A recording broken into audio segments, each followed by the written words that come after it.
টাকা, এই ছোট্ট একটি জিনিসই মাঝে মাঝে বড় সম্পর্কের মাঝখানে দেয়াল তুলে দেয়। যে টাকা ধার নেয় সে ছোট হয় একবার, হয়তো জীবনের এক কঠিন মুহূর্তে কাউকে গিয়ে বলতে হয়, ভাই একটু সাহায্য করেন। সেই মুহূর্তে আত্মসম্মানটা একটু কেঁপে ওঠে, কিন্তু প্রয়োজন মানুষকে সেই জায়গায় নিয়ে যায় যেখানে মাথা নত করাটাই বাস্তবতা।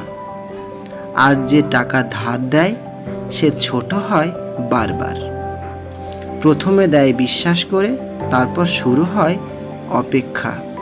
ভাই কবে ফেরত দিবেন?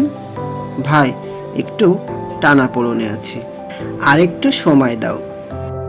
শুরু হয় জবাবদিহিতা।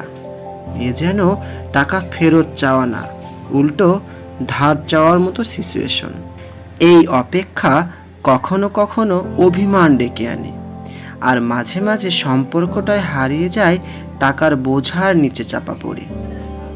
অনেক সময় দেখা যায় টাকা ফেরত চাইলে আপনাকেই দেখা হয় খারাপ মানুষ হিসেবে, অথচ আপনি তো আপনার প্রাপ্যটাই চাইছেন, তাই না? ধার দিয়ে আপনি হয়তো কারো পাশে দাঁড়ালেন, কিন্তু সেই সাহায্যটাই আপনাকে অপমান, অবহেলা, এমনকি বন্ধুত্ব হারানোর দিকেও ঠেলে দিতে পারে। তাই টাকার ধার নেওয়ার আগে ভাবুন, আপনি সময় মতো ফেরত দিতে পারবেন তো? আর টাকার ধার দেওয়ার আগে ভাবুন, যদি ফেরত না পান সম্পর্কটা ধরে রাখতে পারবেন তো? শেষ কথা একটাই, টাকা দিয়ে সম্পর্ক বাঁচানো যায় না, কিন্তু ভুল লেনদেন সম্পর্ক নষ্ট করেই ছাড়ে। টাকা লেনদেন নয়, সম্পর্কে গড়ে উঠুক বিশ্বাস আর সম্মান দিয়ে। আজ এ পর্যন্তই।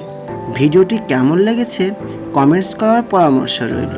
সেই সাথে পরবর্তীতে এরকম ভিডিও পেতে পেজটিতে ফলো দিয়ে রাখার অনুরোধ রইল। দেখা হবে নতুন কোনো ভিডিওতে। টিল দেন, আল্লাহ হাফেজ।